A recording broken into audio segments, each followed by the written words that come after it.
Hello, dental online trainers, and welcome to the Dental Online Training Sharecast. I'm your host, Dr. Dennis Hartlieb. Each month, I'll be talking with dental experts who are doing amazing work in the field of dentistry and talk about how they got to be where they are today, what their influences were, and their journey in the world of dentistry. And as a bonus, I'll occasionally throw in a few of my solo bonding sharecasts, where I share a little of my experience with you about what's going on in my practice and lessons that I've learned along the way.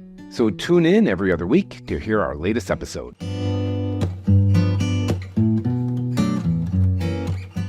Hey, dental online trainers. Thanks for tuning back in to our conversation with Dr. Mark Costas. This is part 2 of our 2-part conversation with Dr. Costas. So if you missed part 1, then go check us out on YouTube or wherever you listen to your podcast. So sit back, relax, and enjoy the rest of our conversation with Dr. Mark Costas.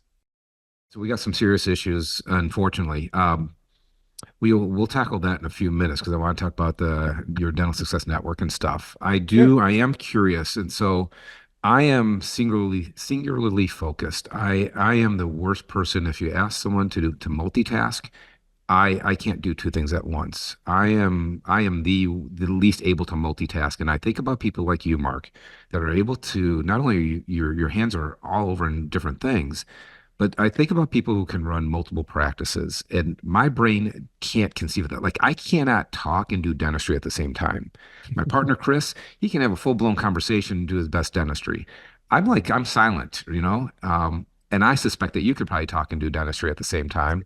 I suspect that you probably get more energy when you start working with multiple practices. So I'm curious, when you graduated dental school, how did you start out? And then I want to know what your pathway was into multiple practices and sort of what does that look like for someone like me who doesn't get it at all? So talk to me like I'm a kindergartner because I just don't get it. Yeah, I mean, I had a very arbitrary, naive goal when I was 15 years old. I wanted to be a millionaire by the time I was 35. So I gave myself a 20-year window to accomplish this. This is before the collision story. So, I bumped into, Think and Grow Rich in my dad's study, and I read that all the way through when I was 15 years old. So, Great book. Napoleon Hill, Think and Grow Rich. yeah, so personal development and mindset and the whole idea of masterminding and all that stuff that came very early in my development. So I set these long-term goals. I wanted to be a millionaire, and it was kind of naive and arbitrary, but I gave myself this 20-year window. So it stuck with me. It was the one goal that kind of stuck with me throughout my development. And when I graduated from dental school, I'm saying, oh, geez, I'm 31 years old now. As a graduate, starting my career with a $300,000 hole that I have to crawl out of. I'm not going to do this as an associate for sure. And maybe as a single practice owner, I might be able to right side myself in 10 years. So, I mean, of course, there's many ways to have a single practice that could be very extremely profitable, probably more profitable than most, multiple practice owners. But I decided that this was going to be my path. So within the first 7 years, I had 6 dental practices, and they weren't great necessarily. I just had in my head that the number in my head was 10. I wanted to get to 10. And that was such flawed logic at the time. I was like, I was picking up distressed practices because there's only so much money you can borrow from a bank, right? Right. Yeah, yeah. So I had my main primary practice, and then I How'd had you two start that? other. So you went out to Arizona, right?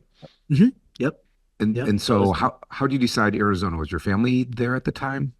Yeah, so we moved from okay, I was in San Diego Hmm. for undergrad. While I was in dental school in Milwaukee, my parents moved back from Southern California to Arizona.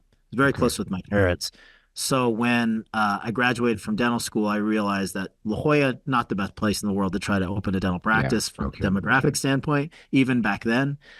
So I moved to Phoenix, where one of my schoolmates hired me. He was a D4 when I was a D1. We kept in contact. He hired me for his Medicaid clinic, and I worked as an associate there. It was amazing. I learned speed and quality simultaneously, and that was my financial residency at the same time. I befriended his office manager, and she taught me everything about how to run a dental practice. Cool. That was extremely valuable year.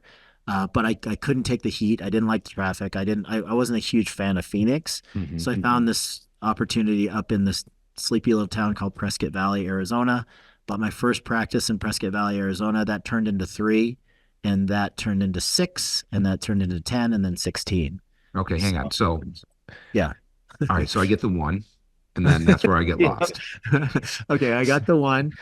So, I mean, like literally, so how many days a week were you working at the your first practice? And were you with your partner? Were you with someone else, or were you by yourself? Yeah, the first 3 were with a partner. So Okay. my dental school roommate and I hooked back up after we each did an associateship 1 year, hooked back up, bought this practice together.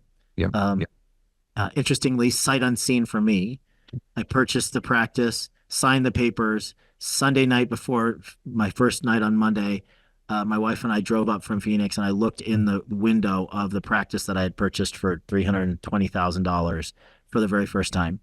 Um, Crazy. so walked in there, and there was a lot to do. We turned this in from a $400,000 practice into a $1.2 million practice in the first year. Um, Can I ask you about that? sure. Was there undiagnosed dentistry that was going on? Or were you doing more instead of referring out? What did you bring to the table? Because you're a young dentist. I mean, you're out for a year, so Yeah. you got some skills and stuff, but you're a young dentist. So how do you cultivate 3 times more dentistry in a practice like that? Yeah, I mean, this is the perfect storm in a good way for us. This was a practice that was owned by a lab tech, and he was a remote owner. So he would get associates in there to run this practice, and they would come and go as they please. He basically had no leverage, right? So if somebody decided not to show up for work, this person who owned the practice, who was a lab tech, couldn't step in and do the dentistry without them there, right? Hmm. So he was kind of at the whim of any hired gun that he could hire, and the dentistry was poor. There was no continuity amongst providers, and there was so much undiagnosed perio and patchwork happening that we just walked into this practice with a significant patient base that we just did the right thing. We They just were diagnosed. underserved. I mean, we just diagnosed appropriately, and we were nice to people. We didn't even need to market in the beginning. We just took that patient base and we quadrupled the output from the existing patient base and people that were coming in from patient referrals. But it was very there was so much low hanging fruit there, Dennis, that I can't even take any credit for turning that practice around because the previous owner had built up a footprint in the area, and there was enough patients to do a lot of dentistry on because he and I did everything except for implants at the time because there wasn't implants available for general dentists at the time. All right. So for a simpleton like me, why go to the next practice if it's so successful? Like, what was in you that said, let's keep doing this? Yeah, I mean, it's just part of the entrepreneurial nature in me took over. You are a clinician at heart. I'm more of a businessman at heart. Although I love the clinical aspect of things, I love working with my hands. I love the before and after and the patient relationships, all of that. But I still have a calling, I believe, on the business side of things, even more so than my partner, which is why we decided to split up. He ended up with a couple practices in that town, and I continued to build practices outside of our town. Yeah, so I did my best to kind of create a template from that first practice. It was far from perfect, Hmm. but in the next 2 practices, we found there was a small area called Williams, Arizona. That's like the closest town to the Grand Canyon. So it's relatively remote, about 25 minutes from Flagstaff. And a lot of the patients from that little town were driving to see us in Prescott Valley. Yeah. I went out there, and the only thing they had was basically a community health center. And the previous dentist that had been serving that town for years and years in a 2 operatory practice passed away 2 years earlier. Like it was eerie. I walked into his practice because they're like, you can just rent this out and start it from here from scratch if you want. It was like literally like there was still a setup for a composite that he was doing the day that he Oh, died. freaky. And it was like there was cobwebs and it was untouched since he left it. So Wow. I said, yeah, I'll go ahead and not rent this one out. So I went to the health center and I said, "Hey, I'm looking to build a dental office in this town. Do you know of any commercial real estate, or can you rent a room for me or something?" And they're like, "Well, we have these two storage closets in the back if you want to look at them." So I rented two storage closets, and we had a three operatory practice, one operatory in the hallway, and two in each of the storage closets. And um, we turned that into $1 million practice No in kidding. 18 months. And then I bought the hair salon down the street, put it into the hair salon, rented the other half out to a chiropractor, and that was the next one. The next one was Flagstaff. There was a guy that was upgrading from his current location, completely outfitted, computers and everything, but he's building a Taj Mahal across town. Found us and said, "Hey, I will sell this to you for $50,000, all in, build out and everything. No patience." And I said, "Okay, that sounds great, but I don't have any money. Will you hold the note?" And so he held the $50,000 note for 4 years. So we got into that one basically for free. Took over the lease, and there's several other stories, Dennis, like that where I found either a distressed practice that was about to go out of business or an open build out, and we just kind of continued to move through the Arizona kind of market. Well, you got two hands, both connected to your body. So how do you manage these practices? How do you do the dentistry in these practices? Are you bringing in associates at this point, or how are you guys handling the fact that you need to serve, there's dentistry to be done? Yeah, and it's interesting for all you guys out there that are interested in rural dental practices. There's so many benefits. Just like I said, you can move into a rural area and there's no competition. Overhead is really low. Cash flow from the beginning. You don't have to accept insurances if you don't want to because they don't have a choice. That they're either driving 2 hours or they got you. So there's a lot of benefits to it. However, to your question, when you're looking to exit there and turn that over to a provider, very, very difficult to to recruit people to remote areas. Yeah, Extremely difficult, and just equally as difficult to sell this asset to the next buyer when it's yeah. time to sell. I got really lucky in that I packaged a few of these up with other practices, and I was able to unload those. But it was always very, very difficult to recruit associates into some of these areas. I mean, I gave people, a company car, $20,000 signing bonuses, Mm. $1,000 guarantee per day. This is That's 20 years ago. that's significant. That was significant, but these practices were that profitable that I could afford to do those sorts of things.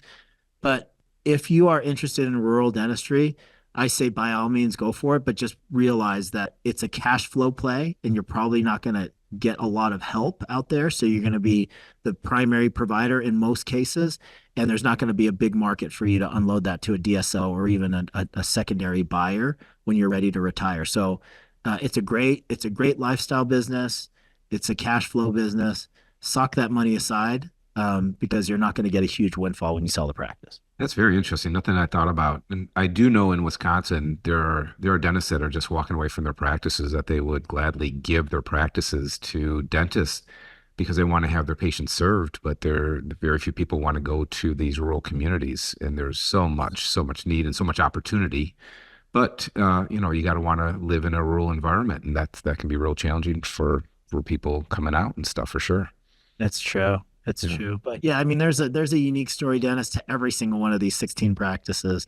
A lot of creative financing, a lot of kind of just keeping your eyes and ears open, a lot of mistakes in there. I didn't do it all right at all. A lot of buying the wrong practices and aligning with the wrong people. But all in all, it's been an incredible journey. When did you recognize your experience with the food truck business was making sense for you in the dental world? Like, did you know it like right away, like, hey, this is just like when I was running a food truck, or were you like looking back going, oh my God, this is so familiar? I mean, it was the day that we opened the first dental practice, or the day that I got the keys for the first dental practice that I actually owned, because I was very familiar with that pressure of owner gets paid last. There's vendors, there's taxes, there's hidden costs that you need to anticipate. So it was that naivete that a lot of business owners kind of when they're doing the pro forma for their bank that they don't realize. I already had that, right? I realized that, okay, like this gross number is not what my net number will be. In fact, my Right. net number is going to be red and negative for probably the first 6 months. So that was a head start that I had on a lot of business owners that everybody eventually gets. I think most people do, but I had that walking in on the first day of business ownership. At what point did you figure out that you wanted to share the systems and the knowledge that you had developed and acquired? When did you figure out that you wanted to start sharing that with other dentists?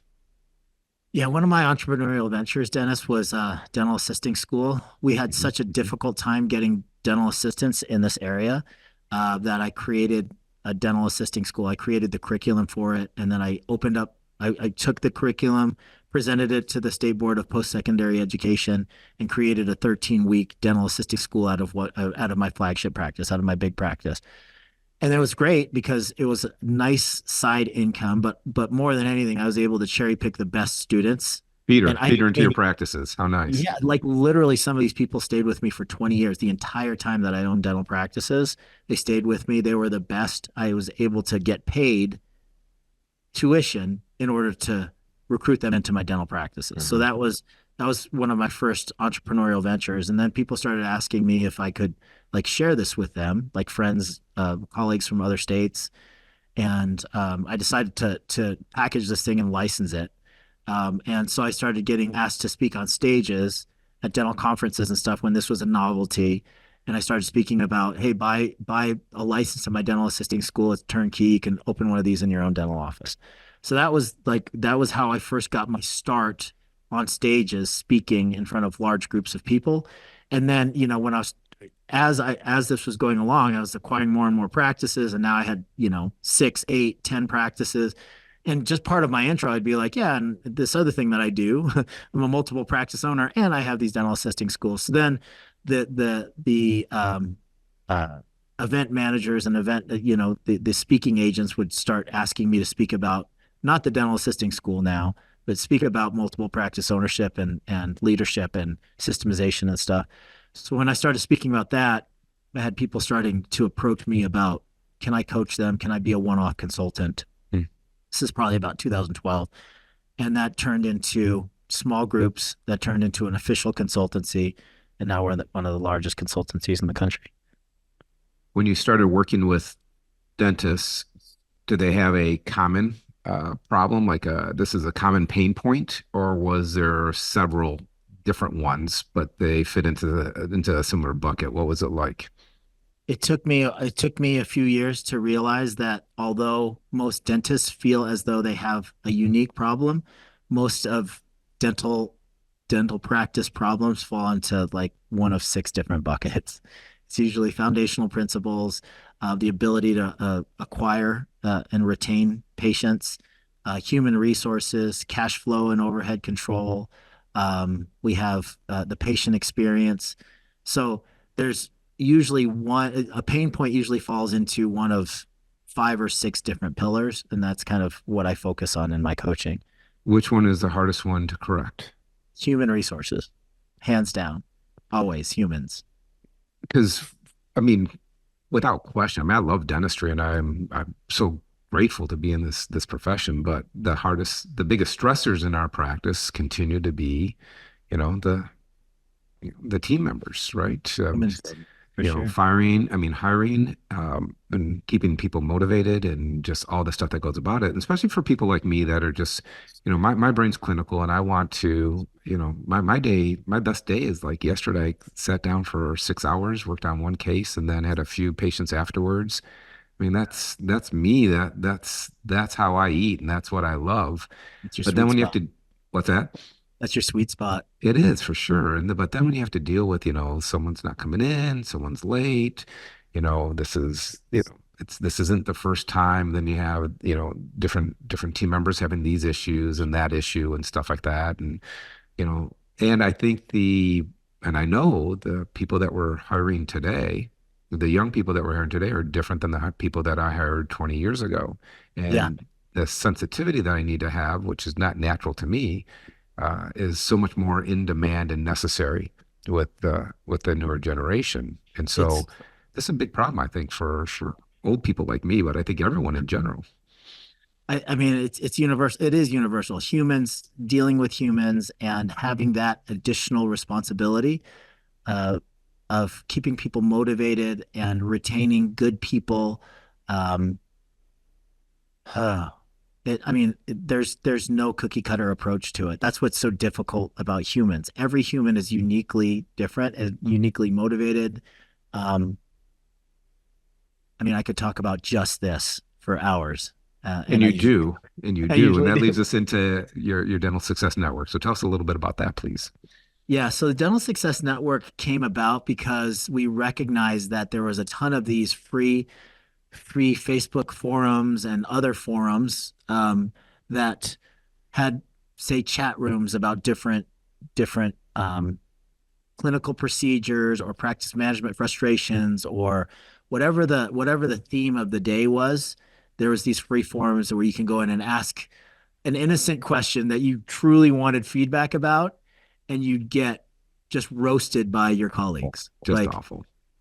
Like you're asking about what implant is this at tooth number 19, and they see an open margin on tooth number 3 in the same bite wing. And it's like you get 300 comments about you're a hack and you shouldn't have gone into dentistry and your mom's ugly, right? Yeah, it's So so true. So we true. recognize that like dentists eat their young and they're just typically a lot of, keyboard warriors and not very supportive and extremely negative. So we decided that, like, look, the basis of the Dental Success Network was that we would have all of the same things, like the opportunity to have a chat room moderated by a faculty member on implants, IV sedation, pediatric dentistry, oral surgery, all on X, practice management. We have a biohacking room. We even have a room called the Safe Place, where if you don't know where to put this, and you just want an honest answer about anything in dentistry or personal, you could post it in there and you get thoughtful people that are going to give you an answer, or they just won't say anything. So there's a one strike and you're out policy inside DSN. It's a paid community, so it's not for free, and that's on purpose.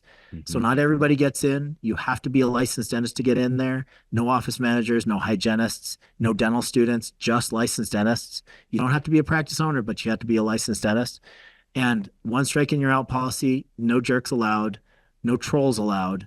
And it's okay to disagree, but don't Mhm. be mean. Don't be disagreeable. And it is just the most refreshing, miraculous place to be. And that's only one of a three-legged stool. So we have that, and we have several hundred hours of continuing education that you consume virtually. And we have the largest buying group in dentistry because we have 1,500 active members now with a combined revenue of $1.6 billion. So every vendor on the dental planet wants to do business with us. Sure. Yeah, yeah. So we get great deals. So that's DSN.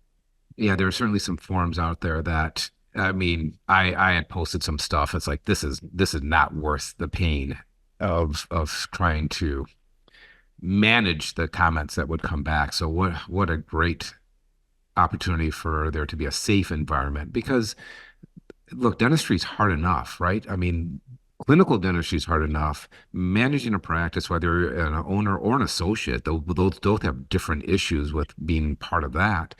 Mhm. Like you don't need to be attacked when you're when you're trying to get some solutions to some clinically or some other issue in your practice or in your life. I couldn't agree more, Dennis. And I mean, just to be able to say I'm not alone, and I don't know these 12 people that are going to give me this answer, Yep. but I'm acquainted with them now. I'd love to meet them at a conference someday. But thank you so much for just saying that I'm not a freak for experiencing this or feeling this or having this complication, clinical complication. Thank you for the support. Just thanks for listening. I mean, Yeah. that's everything. I mean, we have, you know, it doesn't need to be stated that we're number 3 now in suicide risk for professions.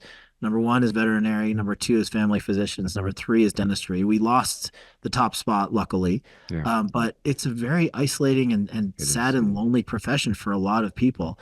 one of the things inside DSN, I don't know if you even know this, Dennis, but part of the benefits of membership is that everybody has 1 hour of therapy or psychiatric care every single month if you're a member. So Oh, wow. it's all virtual. So anybody that needs that or anybody that wants to create an ongoing relationship with a psychiatrist or a therapist, that's part of the membership, the value add inside Ah, DSN. how wonderful. Yeah. I can tell you with dental online training, when we do so many live virtual courses, and what's so rewarding is when everybody is sharing, their experience or sharing their cases. Everyone's so vulnerable because it's such a safe environment. So, we are inclusive and that we're comfortable sharing, hey, this is, hey, Dennis, can you take a look at this shape of this composite veneer that I'm creating and putting it out on the screen for everybody to see. And then in our study clubs, people bringing up problems that they're having in their practices and stuff like that. And just having that opportunity to be vulnerable and not feeling like you are alone in this very crazy world of dentistry where it's very easy to feel alone for sure. So that's awesome. So very cool. Good for you. Well, thank you, Dennis. I appreciate So, that. so how does that differ then when you have the Dental Success Institute? So where do you shift from there? What's going on there? Yeah, Success Institute is a smaller group. There's 230 clients. We call them members, so 230 members. I hate the word client. Mm, It sounds so cold. it So does. we have 230 members inside the Dental Success Institute, and it's a collaborative community. So we have 21 what we call black belt coaches. Our categorization is based on the belt system, just like martial arts. So you can be a white belt, blue belt, brown belt, or black belt. A white belt would be more of a novice, or we have categorizations based on assessments, and those are leadership, culture, systemization, and overhead.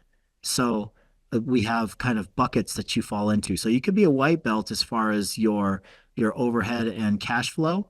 You can be a black belt there, but you could be a white belt when it comes to leadership and culture within your dental practice. So the goal here is it's an ascension model. So you want to go from, if you come in at a white belt, you want to, like, everything that we do with the coaches is to focus on getting you to the next belt. So we're going to slightly improve our leadership. We're going to make that culture a little bit better in your dental practice through meetings and recognition and whatever it takes.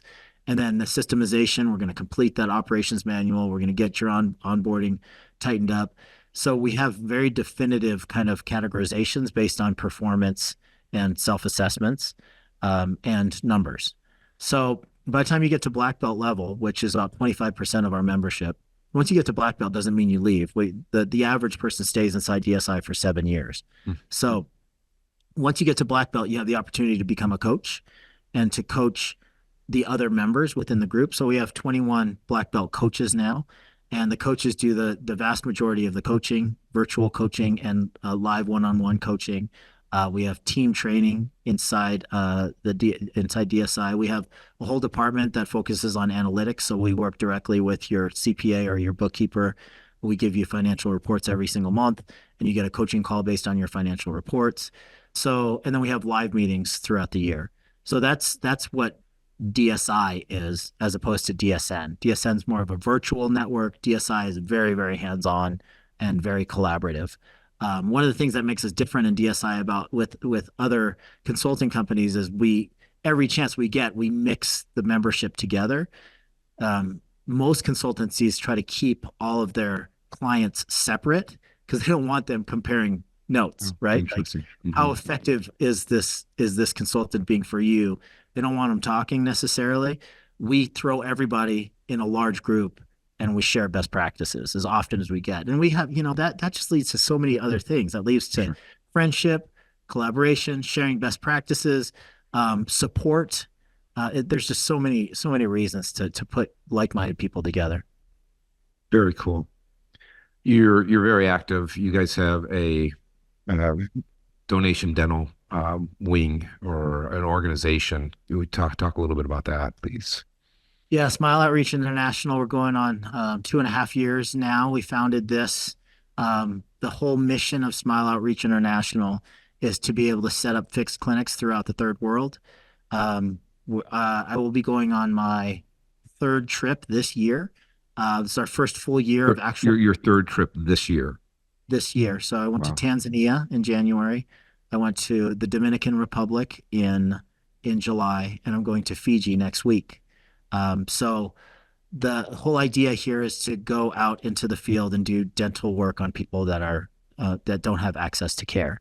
So the idea, though, in addition to these one-off trips that we're doing, mission trips are great, but if you go into an area and you fix a bunch of teeth and you help a bunch of people and then you pull out and you never go back, that's not a sustainable kind of model. Right. So my idea as the founder of Smile Outreach is, like, for instance, we're going to Mexico in October. We're going to find a site. We're going to build a fixed clinic. We're going to put a local dentist in there, and then we're going to rotate American dentists and dental students through this particular facility. We want to do the same thing in the Dominican Republic and in Africa. We want to do this throughout the world. I've been lucky enough to, the podcast audience has been very generous. DSI, DSN, and people that attend our live events have been very generous. We have fundraising events all year long, but we have a big gala every year. We're sitting on a lot of cash that people have donated that needs to be deployed towards these projects. So this is the next chapter of what I'm focusing on, and I have to say it's the most rewarding and fulfilling for sure. I bet it is. That's so cool. Yeah. Tell everyone about your podcast before we finish up. Yeah, the Dentalpreneur podcast. I was one of the first 5. It was myself, Howard Ferran, Dave Maloli, the Dental Hacks, and Gary Takish. This was back in 2015. I launched it. 2,100 episodes now, 11 million downloads, listenership in 151 countries. It's been a blessing. It's the number one thing that I do. I've never missed a day in 8 years. As far as posting, I batch them together, but we talk about everything: personal development, mission work, clinical procedures, business, family, relationships. Nothing is off limits on the podcast. It's Awesome. It's amazing. It's an amazing way to spend 20 to 40 minutes a day for me personally. Very cool. When was the last time you practiced dentistry? April of 2023. What do you miss? I miss my patients. I miss my team. I miss the actual pace of it all. When you have more of a creative endeavor, you sit in a room and you have several things that need to be done without definitive deadlines, and you just sit there and you're wondering if you're being productive or not. Right. When you see 3 patients a day all day long, you get out of there and you're like, man, I really accomplished something. And you have $11,000. This is what I did today. Right. I can wrap my head around this. When I get done with the day, sometimes I'm like, what did I really do? I moved an inch forward in 3 different projects, and I don't feel like I'm very productive or useful to the overall world. So I do miss that aspect of dentistry for sure. What don't you miss about dentistry? The practice of dentistry. Yeah. Same things. I mean, yeah, unrealistic expectations with the patients, mean patients, Yeah. Human resources to that degree, insurance companies, the bureaucracy of state and national policies. But I'm still fighting the good fight for people that are still practicing. Mark, I cannot thank you enough for spending the time with us. I know, again, how busy you are, and I'm not surprised that there's sort of an ADD component to your activity. Again, the stuff that you've done, I think, is just incredible. I think your background is really, really just fascinating, and I'm so grateful for you spending the time with us and sharing your background, sharing your story. So thank you so much. Thank you, Dennis. It's been an honor to be here with you today. I can't wait to get you on mine. All right, looking forward to it. All right, dental online trainers, I hope you enjoyed our conversation with Dr. Mark Costas. Again, check him out at DSN, DSI, and look at his charitable organization. Remind me the name of that again, Mark. I apologize. Sure. Smile Outreach International. Smile Outreach International. And check him out on his podcast at Dentalpreneur. Right? Did I say that right? Dentalpreneur. Yeah, Dentalpreneur podcast. Yep. All right. Very good. All right. Until next time, yours for better dentistry. I'm Dr. Dennis Hartlieb.